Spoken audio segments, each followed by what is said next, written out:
Alhamdulillahi Rabbil Alamin. Wassalatu wassalamu ala ashrafil anbiya'i wal mursalin wa ala alihi wa ashabihi ajma'in. Allahumma rabbi shrah li sadri wa yassir li amri wahlul 'uqdatam min lisani yafqahu qawli wa la hawla wa la quwwata illa billahil 'aliyyil 'azim. Allahumma la sahla illa ma ja'altahu sahla wa anta taj'alul huzna in syi'ta sahla. Rabbi yassir wa la tu'assir wa atmim bil khair, amma ba'. Surat 87 ya.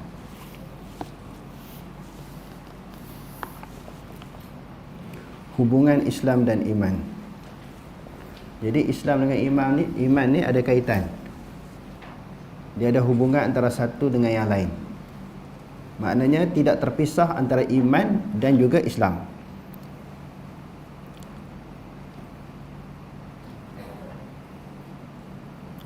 Wal islamu huwa at-taslimu wal inqiyadu li awamirillahi ta'ala. Famin tariqil lughati farqun bainal islami wal imani, walakin la yakunu imanan bila islamin wa la yujadu islamun bila imanin wa huma kaz-zahri ma'al batni. Wad dinun ismun waqi'un 'ala al-imani wal islami wasyara'i kulliha. Islam ialah penyerahan dan kepatuhan kepada perintah-perintah Allah Subhanahu wa taala. Secara bahasanya, maknanya di sudut lughah, di sudut bahasa, adalah perbezaan antara iman dan Islam. Antara iman dan Islam, tetapi tidak mungkin ada iman tanpa Islam dan tidak mungkin ada Islam tanpa iman. Kedua-duanya itu seperti belakang dan perut, isi dan kulit. Din, agama, istilah yang menepati iman, Islam dan syariat kesemuanya. Jadi memanglah kalau tengok di sudut bahasa dia ada beza, tetapi tidak boleh berpisah di antara satu sama lain. Macam Islam bermakna al-istislam, al-inqiyadu. Islam dengan makna menyerah diri, dengan makna patuh. Bila kita Islam, maka kita telah menyerah diri kepada Allah. Bila kita telah menyerah diri kepada Allah, kita telah menjadi tawanan-tawanan Allah. Bila kita telah menjadi tawanan Allah, tak boleh bangkang lah, tak boleh petikai. Apa yang diperintahkan, apa yang dilarang, tak boleh bangkang, tak boleh petikai. Sebab kita telah menjadi tawanan Allah. Kita telah menyerah diri kepada Allah. Nabi Ibrahim alaihissalam berdoa kepada Allah, Rabbana waj'alna muslimaini laka wa min zurriyyatina ummatan muslimatan lak wa arina manasikana wa tub alaina innaka antat tawwabur rahim. Ya Allah, ya Tuhan kami, jadilah kami berdua, siapa dia? Ibrahim dan juga Ismail. Kedua-dua kami orang yang menyerah diri. Maksudnya bila serah, tak boleh bangkang lah. Kalau masih ada pertikaian, bangkangan, maka tak serah. Kita serah sesuatu kepada orang, tapi masih lagi nak letak syarat. Nak letak syarat, maka tak serah betul-betul lah. Serah ni jangan letak syarat, baru maknanya serah secara mutlak. Nabi Ibrahim dan juga Ismail menyerah diri kepada Allah dan berdoa supaya mereka dijadikan orang yang sentiasa menyerah diri. Itu makna Islam. Islam dengan makna menyerah diri. Sebab tu di dalam isu ataupun kisah dan juga sirah, ketika Nabi Ibrahim nak sembelih Nabi Ismail anak dia, falamma aslama wa tallahu lil jabin, apabila kedua-duanya telah menyerah diri dan membaringkan anaknya di sebelah maknanya sisinya untuk disembelih. Bila sembelih dia tak macam tu kan, mesti dibaringkan di sebelah sisi, sama sebelah kanan ataupun sebelah kiri. Macam kita sembelih lembu, kambing. Saya dua lagi nak sembelih kambing kan, kita sembelih bukan macam tu biasanya, tapi biasanya dibaringkan. Ketika Nabi Ibrahim nak sembelih anaknya, dia serah diri kepada Allah. Nak jadi apa jadi. Ini perintah Allah ni, perintah Allah. Anak dia mati ke, luka ke, putus tengkuk, putus urat, aku serah sebab Allah Ta'ala suruh. Sanggup mengorbankan anak dia kerana perintah Allah. Nabi Ismail pula serah diri Serah diri kepada Allah dan serah tengkuk kepada ayah dia. Islam lah tu. Jadi Islam dengan makna menyerah diri. Sebab tu bukan senang. Masuk Islam tu senang, mengucap 2 kalimah syahadah. Dikira Islam lah. Seseorang yang lahir daripada kedua ibu bapa yang beragama Islam, Islam lah dia. Tapi betul tak menyerah diri betul-betul kepada Allah? Kita dah jadi tawanan-tawanan Allah. Betul ke kita serah diri kepada Allah? Kalau betul, tak boleh bangkang apa yang Allah Ta'ala suruh. Haklah larang pun, jangan kita bangkang. Ikut saja sami'na wa ata'na. Itu makna Islam. Iman maknanya kepercayaan. Di sudut bahasa, nampak adalah perbezaan. Di sudut hakikatnya, iman dengan Islam tak boleh bercerai tanggai. Macam Abu Hanifah kata, belakang dengan perut. Ada tak orang ada belakang saja, perut tak ada? Perut saja, tapi belakang tak ada. Perut bulan puasa, makan apa dia buka puasa, moral lagi, lepas apa dia tarawih. Perut je nampak mencik. Dengan nasi ayamnya, kambing, biryani kambingnya. Perut dia, belakang tak ada. Hebat orang ni. Boleh tak pisah perut dengan belakang? Belakang makna lain. Duduk di belakang lah. Belakang tu perut duduk di depan tenun. Makna memang berbeza. Tapi boleh pisah tak? Tak boleh. Jadi itulah kedudukan antara iman dan juga Islam.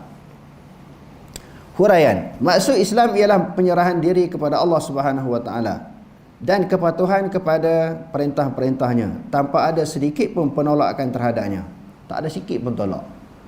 Semua yang Allah Ta'ala suruh dan larang ni tak boleh ditolak, diterima keseluruhannya. Ya ayyuhalladzina amanu dukhulu fis silmi kafah wa la tattabi'u khutuwati syaitan innahu lakum aduwwum mubin.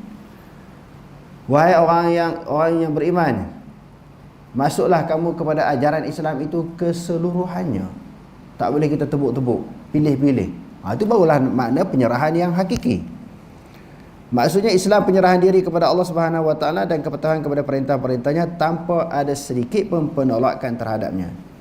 Wa ma kana lil mu'minin wala mu'minatin idza qadallahu wa rasuluhu amran an yakuna lahumul khiyaratu min amrihim wa man ya'sillaha wa rasulahu faqad dhalla dhalalan mubina. Dan tidak harus maknanya tidak boleh. Tidak boleh bagi orang-orang yang beriman, lelaki dan perempuan, apabila Allah dan Rasulnya menetapkan keputusan mengenai sesuatu perkara, sesuatu perintah, sesuatu hukum, tidak harus mereka mempunyai hak memilih. Allah Ta'ala kata haram, dia kata halal. Allah Ta'ala kata halal, dia kata haram. Dia pilih yang lain. Allah Ta'ala dah tetap sesuatu hukum, dia pilih hukum lain. Mempunyai hak memilih ketetapan sendiri mengenai urusan mereka. Dan sesiapa yang tidak taat kepada hukum Allah dan Rasulnya, maka sesungguhnya ia telah sesat dengan kesesatan yang jelas nyata. Tak taat maka hukum dia sesat. Sesat terbahagi kepada dua. Pertamanya kesesatan yang membawa kepada kekufuran. Sesat boleh jadi kafir.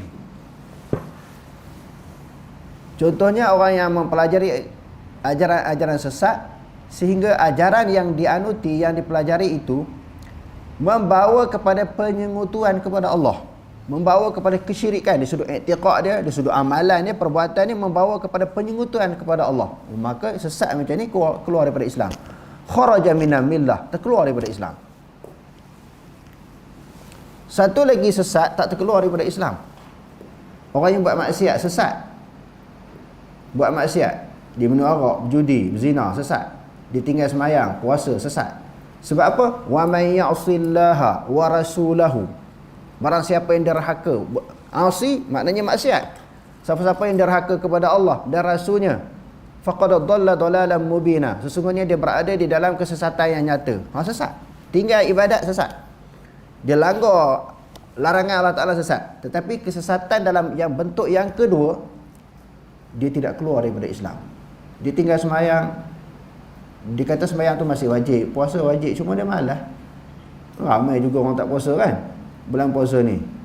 Dia Islam, tapi dia tak terkeluarlah daripada Islam. Dia tahu tinggal puasa berdosa, haram. Tinggal semayang berdosa, haram. Dia tahu, dia tidak menghalalkan perkara yang diharamkan oleh Allah dan tidak mengharamkan perkara yang dihalal oleh Allah. Kalau dia punya i'tiqad, maka dia sesat tapi tidak terkeluar daripada Islam. Maksud Islam penyerahan diri kepada Allah. Okey. Begitu juga di dalam ayat fala wa rabbika la yu'minuna hatta yuhakkimuka fima shajara bainahum summa la yajidu fi anfusihim harajan mimma qadaita wa yusallimu taslima. Maka demi Tuhanmu wahai Muhammad, mereka tidak disifatkan beriman sehingga mereka menjadikan engkau hakim. Hakim, Rasulullah buat keputusan, terima. Jangan bangkang. Dalam mana-mana perselisihan yang timbul di antara mereka. Perselisihan bila Rasulullah SAW berhijrah daripada Mekah ke Madinah dan Rasulullah menjadi ketua negara. Dia juga adalah hakim. Selain daripada khalifah, selain daripada ketua peperangan, Rasulullah juga hakim di dalam memutuskan sesuatu perbalahan krisis yang berlaku di negara Madinah yang dilakukan oleh rakyat-rakyat yang mendiami negara Madinah. Sama ada orang Islam Yahudi ataupun orang musyrikin. Apa-apa perselisihan mesti dirujuk kepada Rasulullah. Perlembagaan Madinah menulis, "Ma makhtalaftum fi syai'in famarudduhu ila Allah wa ila Muhammadin sallallahu alaihi wasallam." Apa-apa yang perselisihan yang berlaku daripada kalangan rakyat Madinah ini hendaklah dirujuk kepada Allah dan kepada Rasul. Jadi keputusan Allah dan keputusan Rasul muktamad. Bila ada keputusan Allah dari Quran dan keputusan Nabi daripada hadis, tidak ada ruang untuk mereka pertikaikan. Mereka memilih suatu keputusan yang lain, peraturan dan undang-undang yang lain. Jadi datangnya ayat-ayat macam ni adalah nak menerangkan keputusan Rasul itu wajib ditaati, dipatuhi. Menurut Syekh Ibnu Abi Is adalah wajib. Okey, terjemah tadi kita tak habis lagi kan. Sehingga menjadikan engkau hakim dalam mana-mana perselisihan yang timbul di antara mereka. Kemudian mereka pula tidak terasa di hati mereka sesuatu keberatan daripada apa yang telah engkau hukumkan. Itu yang kita selalu sebut, bukan terima mulut je. Kena mengiyakan di dalam hati. Penerimaan di sudut lisan mereka akur, mereka terima keputusan Rasulullah. Bukan setakat itu, hati pun terima. Kalau orang munafik, dia terima zahir, hati dia tak terima. Orang beriman, zahir maknanya di sudut lisan dia terima, di sudut hati pun dia terima. Kalau kita tengok di dalam ayat tersebut, summa la yajidu fi anfusihim harajan. Kemudian mereka tidak mendapati di dalam hati mereka, di dalam diri mereka kesempitan. Sebab apa jadi sempit? Sebab tak terima dalam hati. Mulut terima, hati tak terima, jadi sempit. Orang yang terima sampai daripada mulut sehingga ke hati, hati dia lapang, tak ada rasa susah. Hati dia tenang terima hukum Allah Ta'ala ni. Tak ada rasa tertekan, tak ada rasa sempit hati di dalam mematuhi perintah Allah. Menurut Syekh Ibnu Abi Is adalah wajib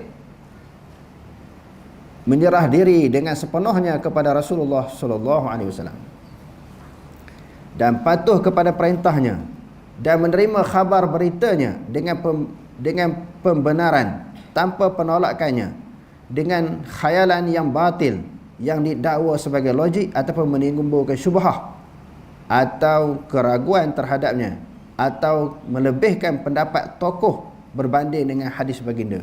Melebihkan orang lain. Orang ni tokoh, orang ni hebat, alim, wali, karamah, melebihi daripada Rasulullah. Tak boleh. Keputusan Rasulullah muktamad kan.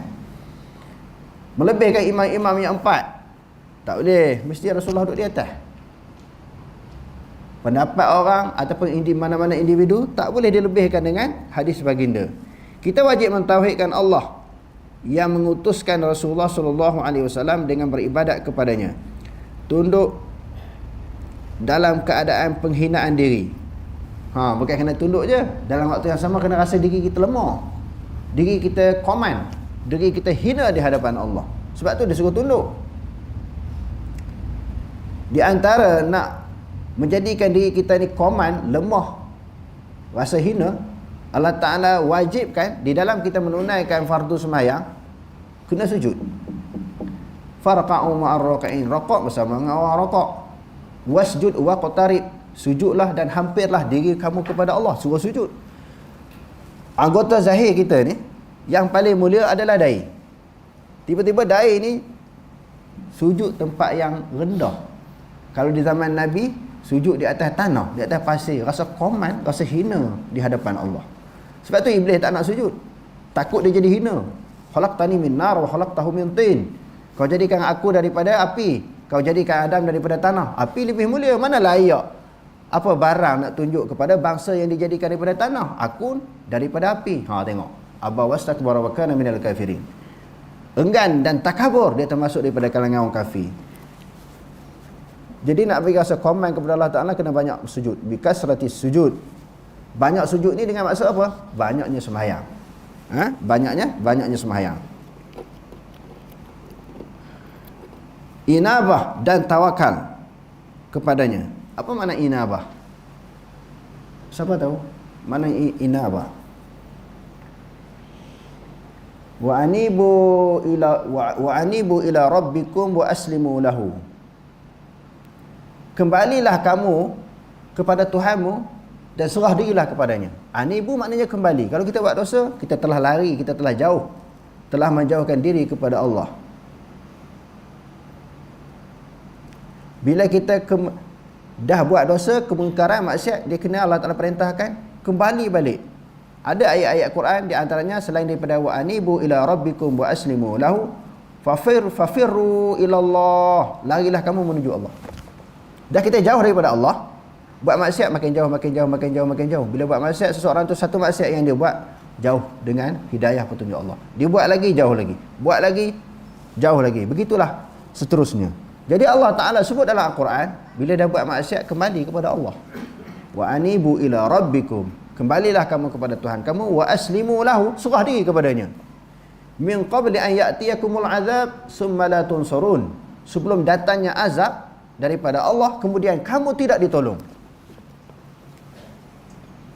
Bila kita buat maksiat, penyebab kepada mengundang azab Allah, mengundang kemurkaan Allah, mengundang bencana yang didatangkan oleh Allah. Kadang-kadang Allah Ta'ala melakukan gegaran, kemusnahan, ribut, taufan dan sebagainya. Kadang-kadang dengan sebab maksiat yang kita lakukan, kita tak kembali kepada Allah. Jadi bila buat maksiat ni, Allah Ta'ala suruh serah diri. Allah Ta'ala suruh kembali balik. Dah kita jauh dah lari, dah sesat jauh dah. Sebagaimana yang kita sebutkan tadi, selain daripada perbuatan syirik yang menyebabkan kafir sesat, hak buat maksiat tak kafir lagi pun dia sesat. Maknanya dia dah jauh dengan Allah Ta'ala, suruh pergi bertemu dengan Allah.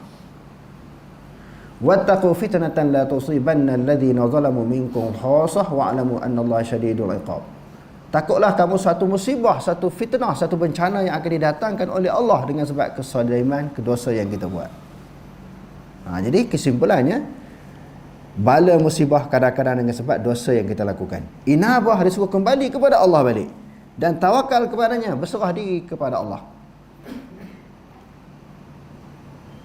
Banyak ayat-ayat kan yang Allah Subhanahu wa taala, wa 'alallahi falyatawakkalul mu'minun, kepada Allah bertawakal, maknanya berserah diri oleh orang-orang yang beriman. Serah diri kepada Allah, apa nak jadi pun serah Allah Ta'ala yang buat keputusan. Allah Ta'ala bagi baik buruk terhadap kita doa kebaikan, tiba-tiba Allah Ta'ala bagi sebaliknya. Kita minta senang, sihat, keselesaan, Allah Ta'ala bagi sebaliknya. Tawakal kepada Allah. Itu keputusan Allah yang kita tak tahu apa sebab jadi macam tu. Di sana ada hikmah, perkara yang tersirat di sisi Allah yang kita tak nampak di sudut zahir. Ini peranan tawakal ni penting. Selain daripada tawakal di dalam masalah rezeki yang kita sebut semalam, la tawakkaltum, apabila kamu telah bertawakal, la tawakkaltum 'ala Allahi haqqa tawakkuli, sekiranya kamu bertawakal kepada Allah dengan sebenar-benar tawakal, la ruziktum kama ruzikat tayru, diberi rezeki kepada kamu sebagaimana diberi rezeki burung. Burung ini digambarkan oleh Nabi SAW, binatang yang sangat menyerah diri kepada Allah. Penyerahan diri kepada Allah itulah bila menyerah diri untuk Allah Ta'ala buat keputusan disebut sebagai tawakal. Serah diri untuk tunduk kepada Allah terhadap perintah-perintah dipanggil Islam. Dipanggil Islam maknanya menyerah diri. Serah diri dengan maksud Allah Ta'ala yang menentukan keputusan, itu dipanggil tawakal. Demikian halnya wajib kepada kita berhukum dengan keputusan Rasulullah SAW yang diutuskan oleh Allah kepada kita. Dalam hadis Jibril yang panjang, iman, Islam dan ihsan, disebutkan bahawa Rasulullah SAW bersabda, itulah Jibril, beliau datang untuk mengajar kepada manusia agama mereka. Hakikat ini dihimpunkan oleh firman Allah di dalam firman-Nya.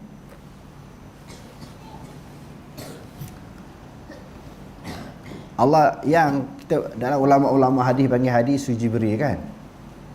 Adalah hadis Matan Arba'in, hadis 40 ada kan? Pelajar-pelajar apa yang ada tu? Yang Sayyidina Umar kata, "Ittala'a alaina rajulun." Telah muncul kepada kami seorang lelaki.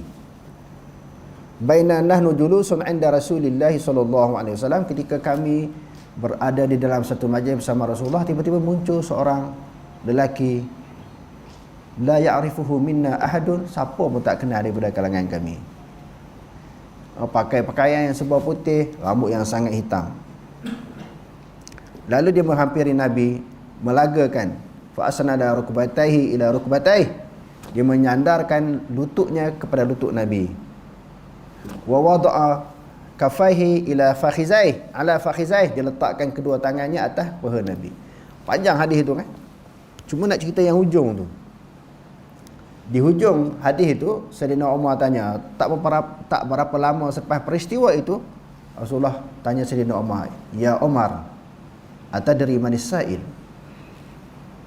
Wahai Umar, kamu tahu tak siapa yang tanya soalanku? Orang yang datang dalam majlis siapa pun tak kenal. Kamu tahu tak siapa tu? Allah wa rasuluhu a'lam. Sayyidina Umar kata, Allah dan Rasul saja yang lebih mengetahui sesiapa lelaki itu. Kalau orang biasa-biasa mengaji di dalam majlis Rasulullah, dalam takir Rasulullah, sahabat mesti kenal. Sahabat ni kalau kata ada 20 orang, 20 orang kenal. 100 orang, 100 kenal. Kita ni tak ambil berat orang mengaji kan. Datang dari Bukit Gantang ke, Taiping ke, datang dari Ipoh ke. Kita tak ada ta'aruf. Salah tu. Kadang-kadang 2-3 tahun dah duduk mengaji tempat yang sama tapi tak kenal. Tak tahu siapa dia ni. Tahu nampak dalam majlis pengajian. Tak pernah ta'aruf. Tak betul itu. Di sudut Islam kita kena ta'aruf. Rasulullah ni semua dia kenal sahabat-sahabat dia. Para sahabat pun dikenal di antara satu sama lain. Tapi Sayyidina Umar kata, salah seorang pun daripada kami siapa pun tak kenal lelaki ni. Nak kenal apa? Dia bukan orang. Dia bukan orang. Sebab tu Rasulullah kata, fa innahu Jibrilu ja'akum liyu'allimakum dinakum. Jibril, Jibril bukan orang, macam mana kami nak kenal? Hari tu baru kami nampak. Datang kepada kamu untuk mengajar selok-belok agama kamu. Sebab tu dalam permulaan hadis itu dia kata, ittala'a alaina rajulun. Sayyidina Umar tak sebut ja'ana atau ja'a ilaina rajulun. Dia kata ittala'a alaina, telah muncul kepada kami seorang lelaki. Malaikat memang lelaki, bukan perempuan.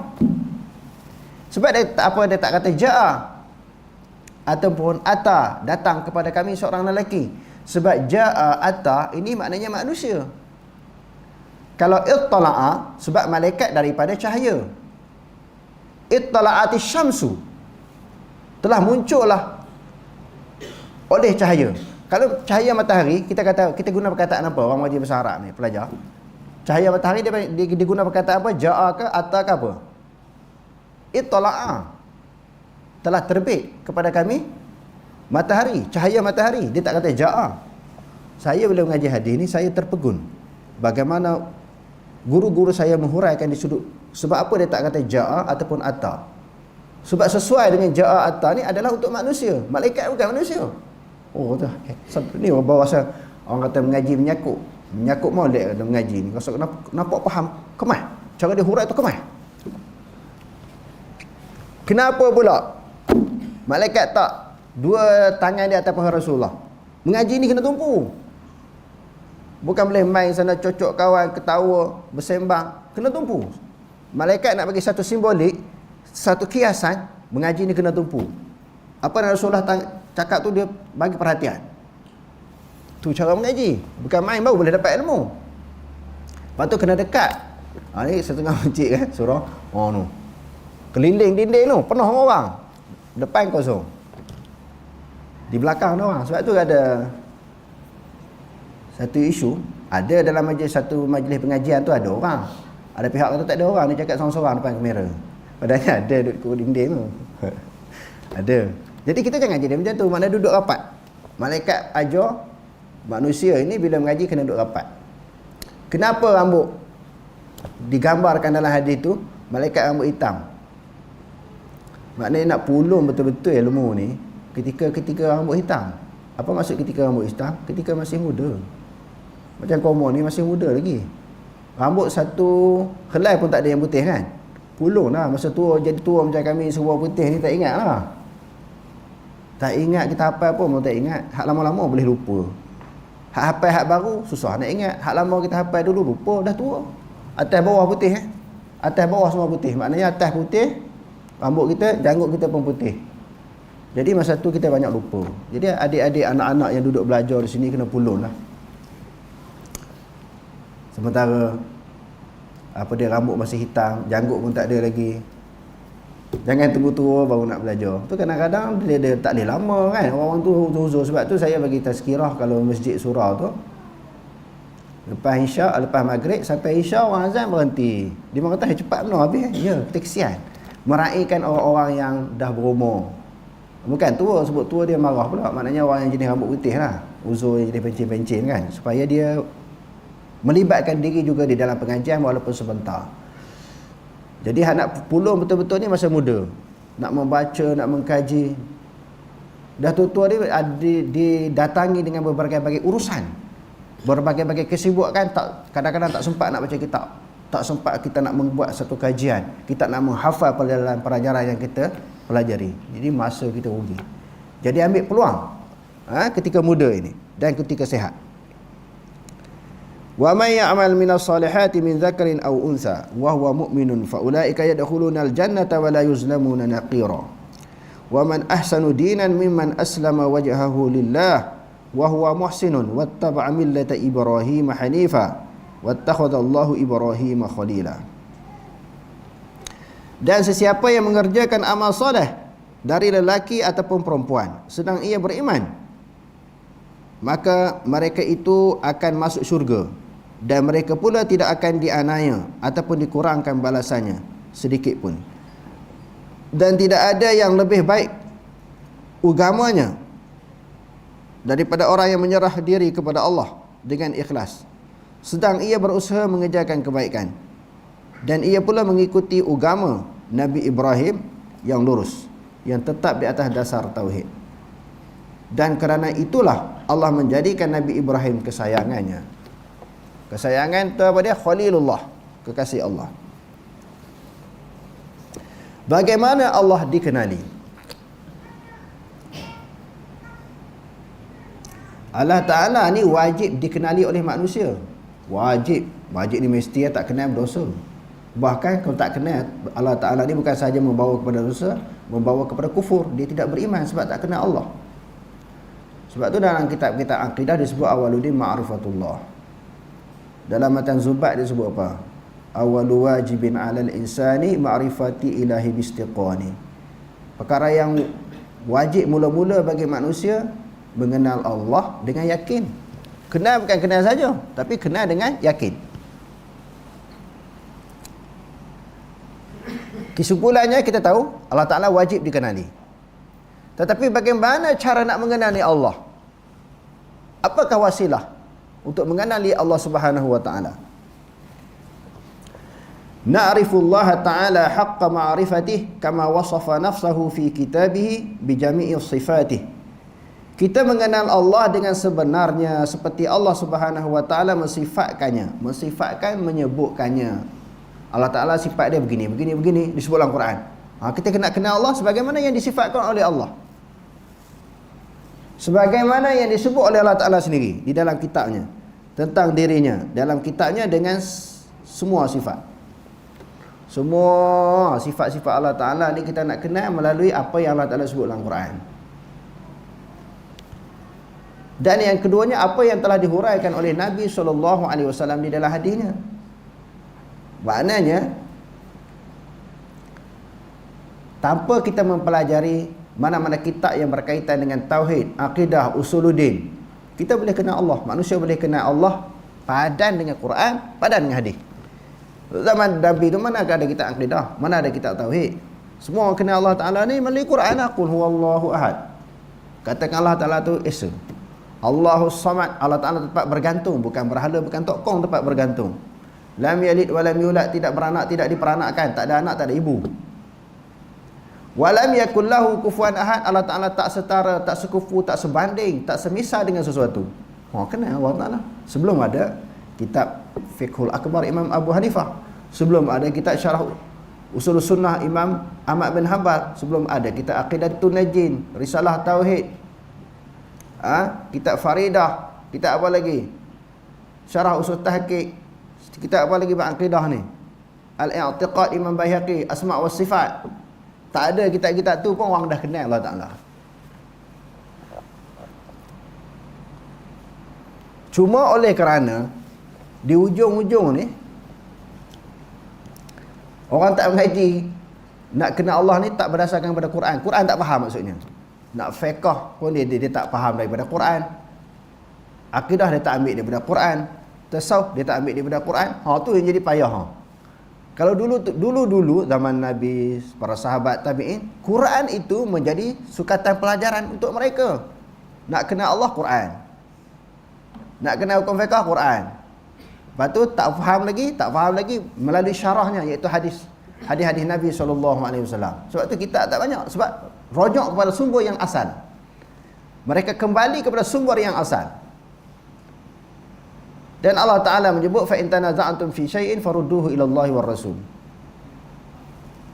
Jika kamu berbeza pendapat antara satu sama lain, kembali kepada Allah dan juga kembali kepada Rasul. Kembali kepada Quran hadis. Sebab tu tak perlu kitab.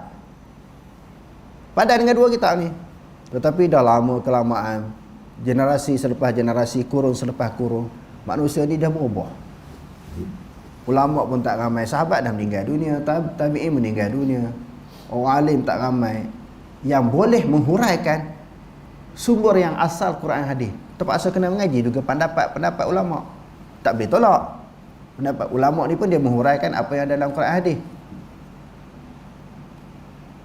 Cuma kadang-kadang tu larilah juga. Dia ada unsur andaian dia. Memanglah kita nak faham Quran hadis ni daripada huraian, tafsiran, syarahan para ulama. Tapi kadang-kadang kalau kita tak faham Quran, dengan banyak membuat kajian, bacaan, bila ada unsur-unsur ijtihad dia sendiri, kita kata hak tu pun Quran juga, hak tu pun hadis juga. Padahal itu andaian dia, itu pemikiran dia, itu ijtihad dia. Jadi bila melibatkan ijtihad, boleh kita terima, boleh kita tolak. Bukan kata 100% kena terima. Jadi dia kata nak kenal Allah Ta'ala sebagaimana yang Allah Ta'ala sebut dalam Quran.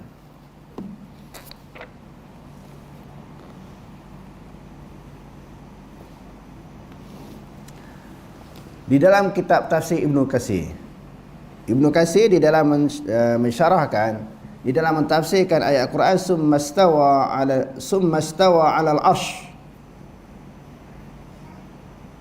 Kemudian Allah Ta'ala beristiwa di atas arasy.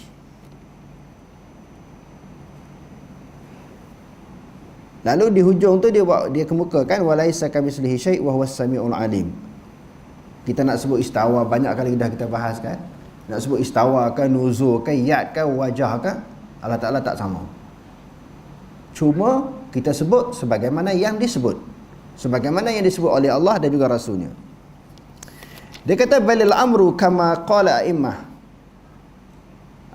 Bahkan urusan itu sebagaimana yang disebut oleh ulama-ulama, minhum Nu'aim bin Hamad Al-Khuzai, Syekh Bukhari, sebagaimana yang disebut oleh guru kepada Imam Bukhari, qala man syabbahallahu bi khalqihi kufrun. Barang siapa yang telah mentasyabuhkan, menyerupakan Allah dengan baharu, dengan makhluk adalah kafir. Wa man jahada ma wasafallahu bihi nafsahu faqad kafara. Siapa-siapa mentasybihkan Allah dengan makhluk, kafir. Dan sebaliknya juga, siapa-siapa yang telah menolak sesuatu yang disifatkan oleh Allah tentang diri dia, dia tolak. Allah Ta'ala kata begini sifat dia, ditolak, faqad kafara, dia kafir juga. Pertamanya, menyerupakan Allah dengan makhluk, kafir. Yang kedua, menolak sesuatu yang disebut oleh Allah tentang diri dia, kafir juga. Sebab Allah Ta'ala sebut, kamu bangkang, kamu tolak ayat-ayat Al-Quran. فَلَيْسَ فِيمَا وَصَفَ اللَّهُ بِهِ نَفْسَهُ وَلَا رَسُولَهُ فِيمَا وَصَفَ اللَّهُ بِهِ نَفْسَهُ وَلَا رَسُولُهُ تَشْبِيهٌ. Tidaklah sesuatu yang disifatkan oleh Allah Ta'ala tentang dirinya dan apa yang disifatkan oleh Rasul tashbih. Allah Ta'ala kata begini-begini tentang sifat dia, tangan, wajah, nuzul, istawa. Tak tashbih lah, sebab Allah Ta'ala sendiri yang sebut. Dan Rasul sebut, tidaklah tashbih, tidaklah dipanggil tajsim, menjisimkan Allah. Tajsim, musyabbihah, mujassimah, mumassilah tak berlakulah. Sebab Allah Ta'ala sendiri sebut, kita mengambil, kita berpegang, kita beriktikad sebagaimana yang disebut oleh Allah dan Rasul tentang diri Allah. Walaysa fima wasafa Allah bihi nafsahu wala rasuluhu tashbihun. Faman athbata lillahi ta'ala ma waradat bihi al-ayatus sarihatu wal akhbarus sahihah ala al-wajhi alladhi yaliqu bi jalalillahi wa nafa 'anillahi ta'ala an-naqais faqad salaka sabilal huda. Barang siapa yang mengisbatkan, mensabitkan Allah sebagaimana datang daripada Al-Quran dan juga daripada hadis-hadis yang sahih atas sesuatu yang layak bagi Allah, istawa yang layak, yad yang layak, wajah yang layak, dan menafikan daripada Allah Ta'ala itu kekurangan, menafikan Allah Ta'ala itu bersifat dengan kekurangan, sesungguhnya dia telah melalui jalan petunjuk. Itu dapat jalan petunjuk. Apa yang Allah Ta'ala sebut dalam Quran, dalam hadis, dipegang. Dia tak tashbihkan, menyerupakan Allah dengan baru, dia tak ta'tilkan, dia tidak menafikan apa yang disebut oleh Allah.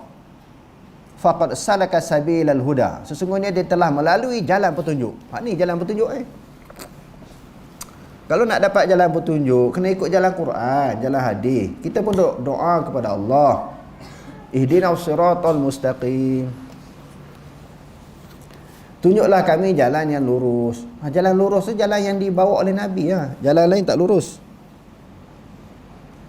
Wa anna hadha sirati mustaqiman fala tattabi'uh wa anna hadha sirati mustaqiman fattabi'uh wa la tattabi'us subula fatafarraqa bikum an sabilih.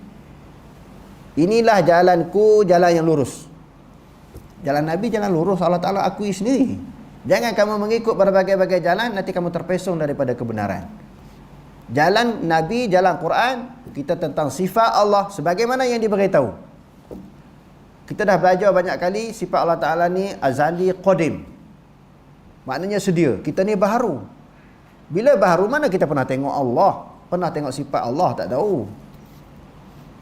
Kita hanya tahu tentang zat Allah dan sifat Allah melalui cerita, melalui maklumat, melalui pengkhabaran daripada Allah Ta'ala sendiri dan juga Rasul. Mana ada jalan lain?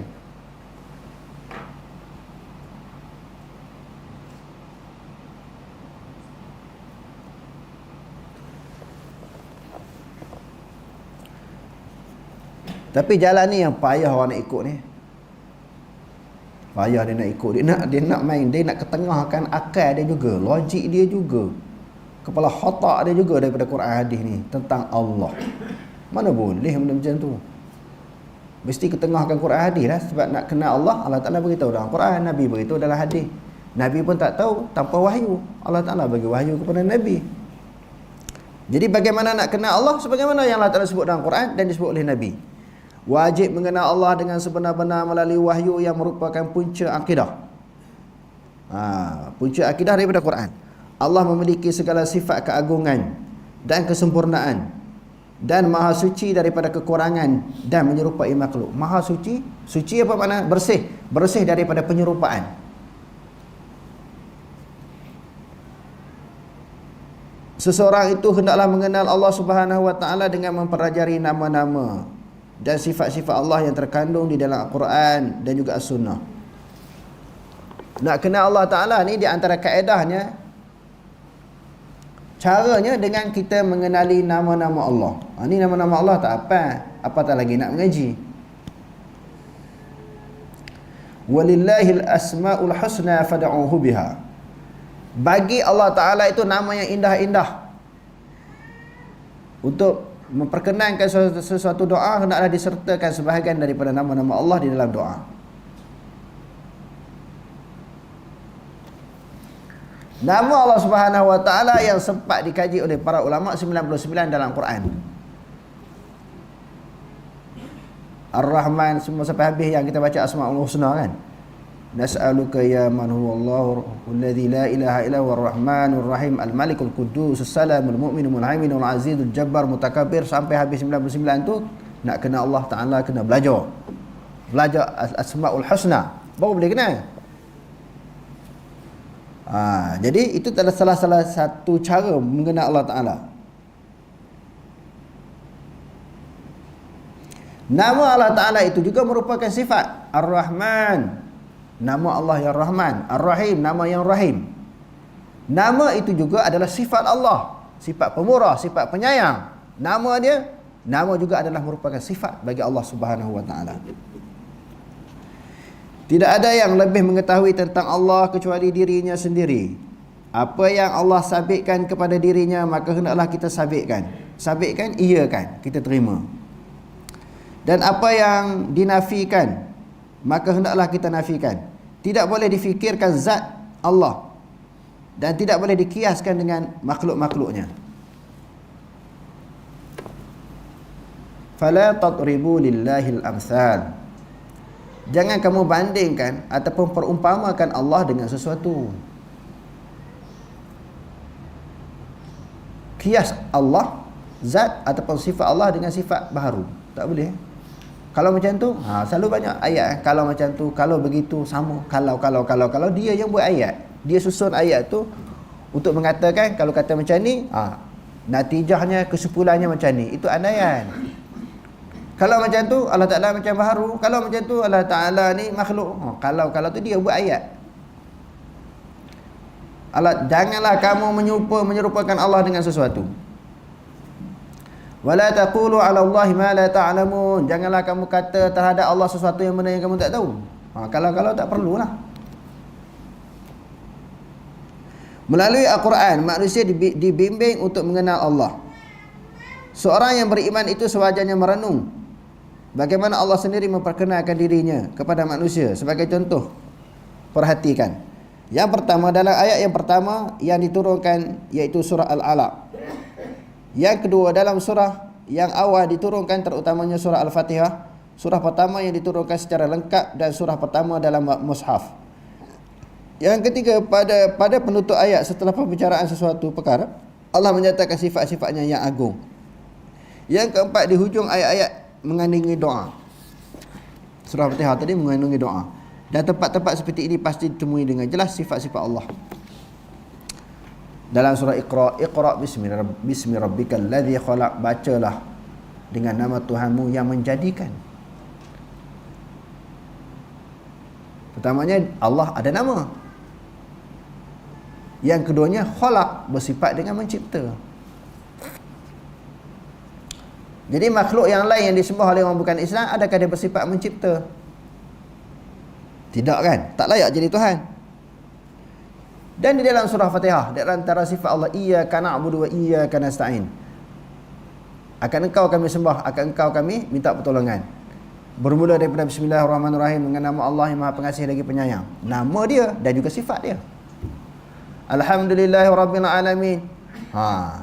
Segala puji bagi Allah, Tuhan semesta alam. Itu menunjukkan tauhid rububiyah Allah, Rabb. Alhamdulillahirabbil alamin. Segala puji bagi Allah, Tuhan yang bersifat dengan Rabb, mencipta dan menguruskan alam. Itu sebahagian daripada sifat dia. Ar-Rahmanur Rahim, yang Maha Pengasih lagi Penyayang. Semua nama dan juga sifat Allah Ta'ala sampai habis. Maliki Yaumiddin, Malik, Raja pada hari pembalasan, sifat dia. Jadi sebab tu, sebagaimana yang kita sebutkan tadi, padan, cukup untuk mengenali Allah dengan Quran. Bahkan iman kita lebih kuat, lebih mantap. Pertamanya percaya kepada Allah, yang keduanya apa yang diberitahu oleh Allah kita percaya 100%. Tapi kalau melalui jalan lain, perantaraan lain untuk mengenali Allah, kepada Allah Ta'ala pun tak apa nak yakin, kepada Quran pun tak apa nak yakin. Semuanya ditapis dengan logik akal. Ni tak boleh pakai ni, ayat ni. Dia tak kata ayat tu tak boleh pakai, dia tahu tolak ayat Quran kafir. Dia kata ayat ni tak boleh faham macam tu ni, ayat mutasyabihat ni. Mutasyabihat ni wajib kita takwil. Kita dah terang banyak kali lah, 10 kali dah kita terang. Takwil tak wajib, harus saja. Sebab itu Ibn Hajar Al-Asqalani dalam Fathul Bari jilid yang ke-13 kita baca dah hari tu.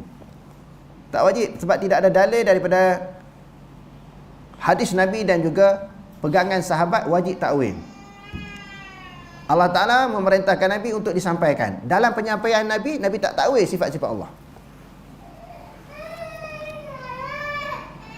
Atas jalan sahih dan sarih. Nabi tak takwil, sahabat pun tak takwil. Jadi wujudnya isu takwil ini apabila dah 300 tahun, penghujung tahun yang ke-300 Hijrah dan awal 400 Hijrah, masa tu saya dah banyak-banyak bagi tahu, orang Islam pun bertambah. Lepas tu banyak orang masuk Islam, bukan dia masuk dengan diri dia sebagai individu, dia masuk dengan pemikiran, dia bawa ideologi, pemikiran hadut dalam kafir dulu. Dia pun duk sembang orang Islam cerita, hak dia kenal Allah Ta'ala tu macam ni, masa zaman kafir dulu. Jadi ulama terpaksa buat satu kaedah bagaimana nak lawan balik. Tu banyak guna akal tu. Sebab apa? Nak lawan dengan hujah akal juga. Tapi hujah akal ni dia tak boleh pergi ke mana. Kalau orang pandai cerdik, dia akan boleh pintah lagi. Akal ikut siapa cerdik, ikut siapa cepat. Kalau Quran hadis siapa pun tak boleh nak lawan. Jadi orang pun tak apa nak kenal selain daripada dah ramai masuk Islam, membawa dengan pemikiran ideologi mereka masing-masing. Lepas tu diperintahkan diterjemahkan kitab falsafah di dalam bahasa Arab. Dia jadikan satu sukatan pendidikan pelajaran nak kenal Allah melalui ilmu falsafah. Duk pegang sampai hari ni, sampai bermati-matian, sampai ke mati dia tak boleh nak pisah. Yang disebut sebagai ilmu kalam tu kan, dia tak boleh, dia akan lawan. Sebab apa? Sebab tu dia belajar dulu mula-mula hukum adat, hukum akal, hukum syarak. Dia kuatkan belajar hukum akal dan juga hukum adat. Sesuatu yang tak boleh diterima oleh akal, benda tu tak betul, benda tu tak wujud. Sebab akal yang waras tak boleh terima benda tu. Sebab dia kenal Allah melalui akal. Walaupun adalah sandaran sedikit-sikit ayat-ayat Quran tu, tetapi lebih mengedengarkan akal.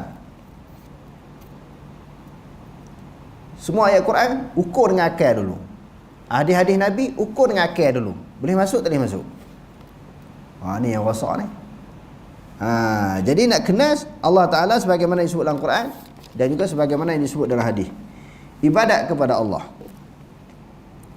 Laisa yaqdiru ahadun an ya'budallaha haqqa ibadatihi kama huwa ahlun lahu walakinnahu ya'buduhu bi amrihi kama amarahu bi kitabihi wa sunnati rasulih. Tiada siapa yang mampu beribadat kepada Allah Subhanahu wa taala dengan sebenarnya sebagaimana yang dia layak. Tetapi hendaklah seorang itu beribadat kepadanya dengan perintahnya seperti yang diperintahkan di dalam dengan kitabnya dan juga sunnah rasulnya. Selain daripada mengenal Allah mesti melalui Quran dan hadis, begitu juga cara nak beribadat.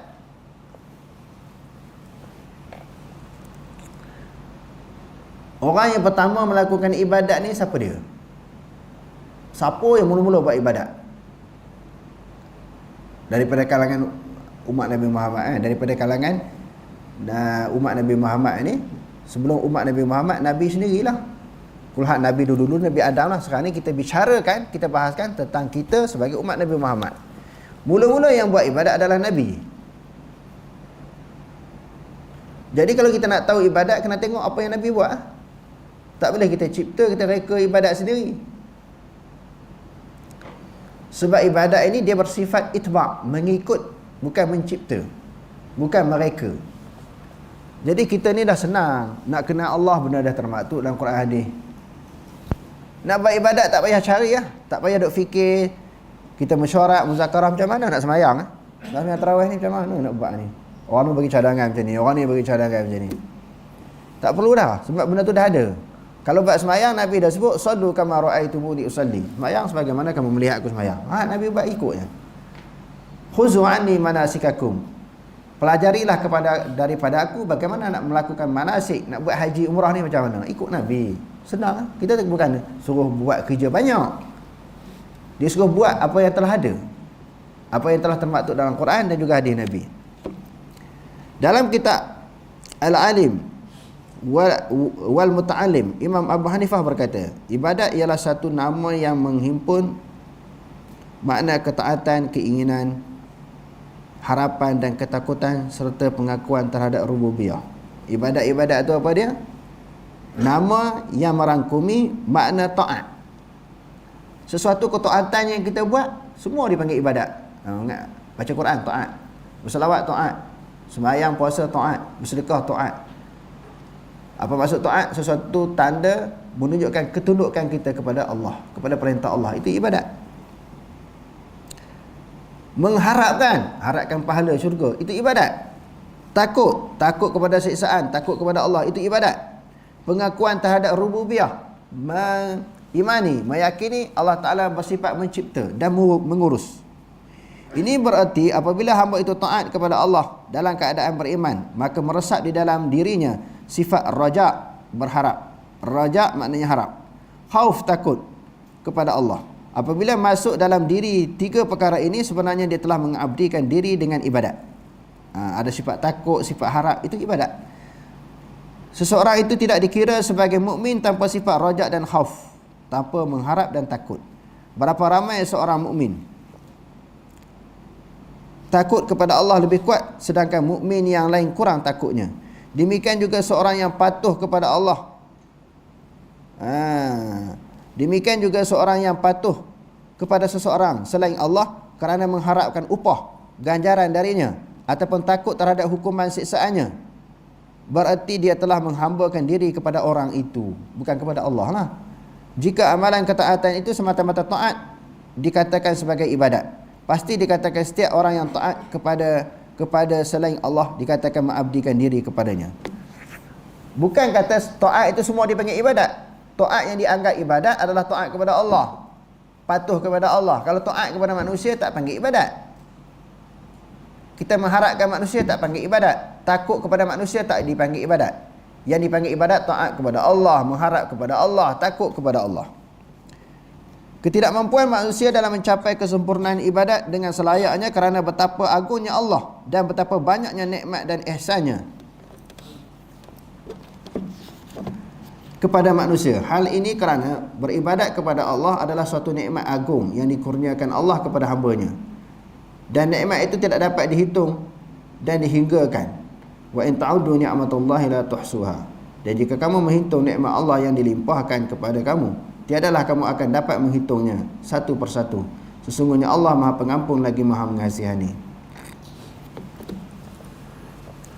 Kita duk faham, kita duk pegang nikmat-nikmat tu, makan minum, pakaian, wang ringgit, kesihatan, umur panjang, itu nikmat. Lepas makan juadah berbuka puasa, alhamdulillah. Tuhan baca doa lagi, alhamdulillahillazi at'amana wa saqana wa ja'alana minal muslimin.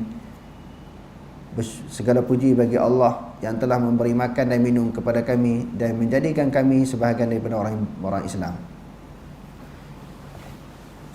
Biasanya lepas makan orang sebut alhamdulillah. Makan minum sebahagian daripada nikmat, tetapi nikmat yang paling besar bukan yang tu. Nikmat iman dan Islam. Kalau tak jadi Islam, tak jadi iman, jadi kafir, tak layak masuk syurga. Yang keduanya, nikmat yang besar juga adalah nikmat ibadat. Tuan-tuan perasan tak nikmat ibadat satu nikmat? Ibadat kepada Allah satu nikmat yang besar. Lebih besar daripada makan minum, umur panjang, wang ringgit. Ibadat satu nikmat. Sebab apa? Dalam kehidupan manusia ni, hadirin sekalian, dia nak kepada ketenangan. Duit banyak pun kalau tak tenang, dia tak selesa kehidupan atas dunia. Dia nak ketenangan. Manusia ni dia nak tenang. Jalan, wasilah, cara nak cari ketenangan ni, manusia pilih macam-macam nak bagi seronok.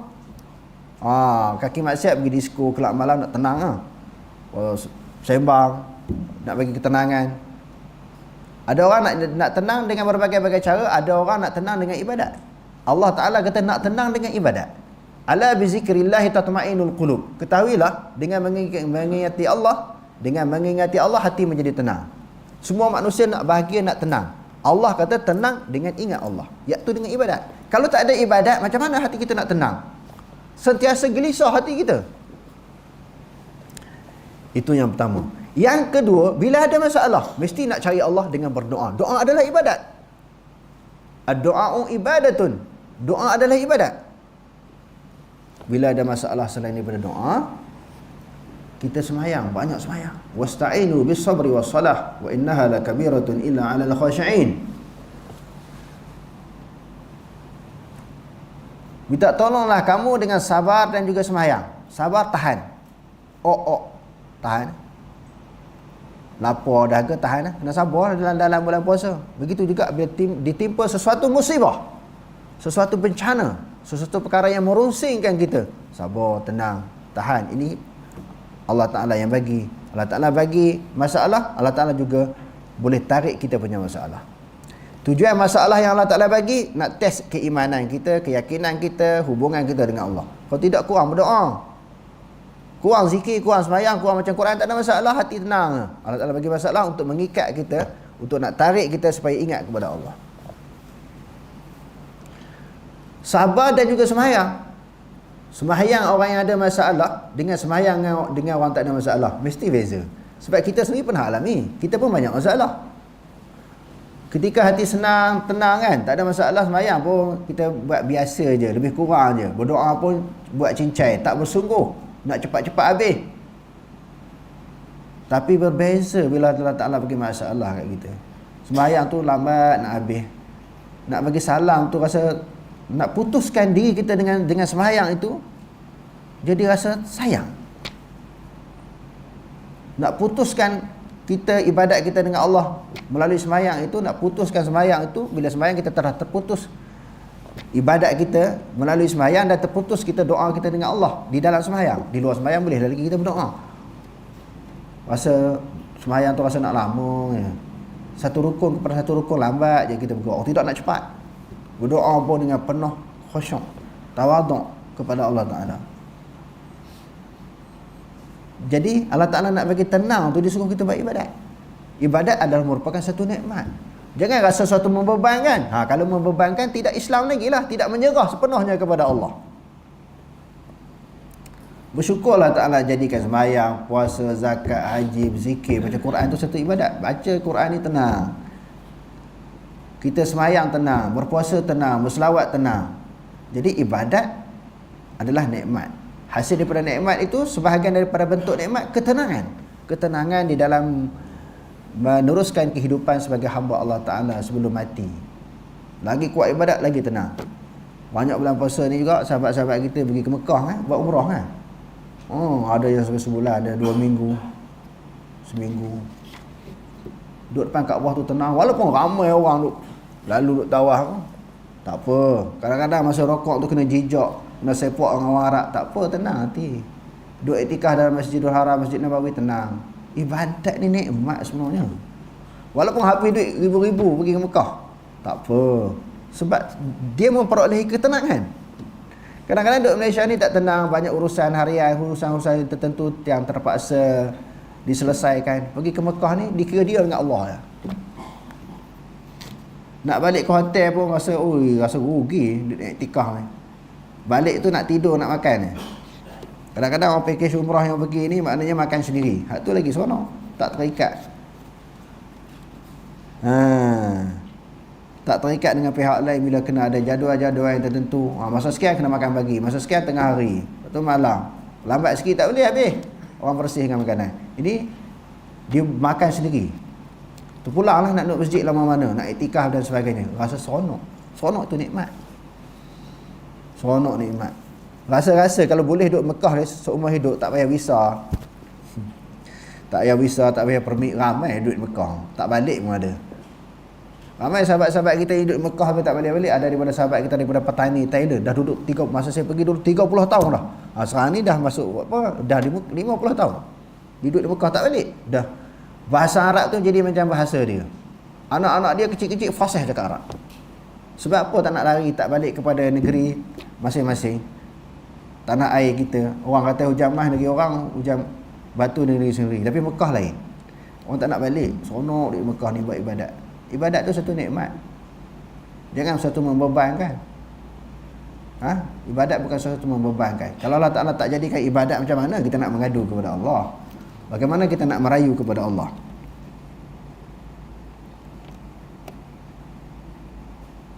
Namun demikian, ibadat tetap hendak dikerjakan dengan semampu yang dapat.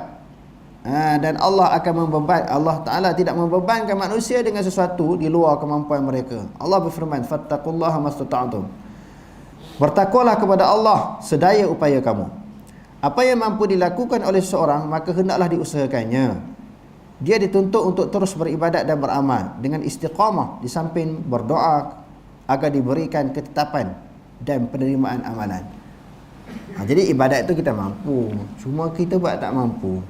Yang keduanya kena istiqamah, dia tak boleh sekejap berhenti. Istiqamah ni satu perkara yang sangat berat, yang disebut oleh ulama, al-istiqamatu khairun min alfil karamah. Istiqamah itu lebih baik daripada 1000 karamah. Maksud hendaklah seorang itu beribadat kepadanya dengan perintahnya ialah tidak boleh beribadat melainkan kepada Allah, dan tidak boleh beribadat melainkan dengan mengikut cara yang ditunjukkan oleh Rasulullah. Dalilnya ialah qul inni umirtu an a'budullaha mukhlishan lahuddin. Katakanlah lagi wahai Muhammad, sesungguhnya aku diperintahkan supaya menyembah Allah dengan ikhlas segala ibadat kepadanya. Jadi buat ibadat sebagaimana yang ditunjukkan oleh Rasulullah. Dan firman-Nya, am lahum syuraka'u syara'u lahum minad din ma lam ya'zam bihillah walaula kalimatul fadli laqudiya bainahum wa innaz zalimina lahum azabun alim. Patutkah mereka mempunyai sekutu-sekutu yang menentukan mana-mana bahagian daripada agama mereka? Yahudi Nasrani boleh buat cipta ibadat. Apa yang disebut oleh orang Yahudi, ulama Yahudi, pemimpin mereka dipatuhi. Dalam Islam tu sebab tu dilarang ibadat ketaatan mutlak Allah dan Rasul. Sebarang undang-undang yang tidak diizinkan oleh Allah, dan kalaulah tidak kerana kalimah ketetapan yang menjadi pemutus daripada Allah untuk menangguhkan hukuman hingga ke suatu masa yang tertentu, tentulah dijatuhkan azab dengan serta-merta kepada mereka yang berbuat demikian. Allah Ta'ala tangguh. Kerana rahmat Allah Ta'ala, orang buat dosa, buat salah ni ditangguhkan azab, beri peluang, kesempatan untuk mereka bertaubat. Dan sesungguhnya orang-orang yang zalim itu akan memperolehi azab siksa yang tidak terperi sakitnya. Surah Syura ayat 21. Wallahu a'lam. Aqulu qali hadza wa astaghfirullah wa a'udzu billahi wa lakum. Wassalamu alaikum warahmatullahi taala wabarakatuh.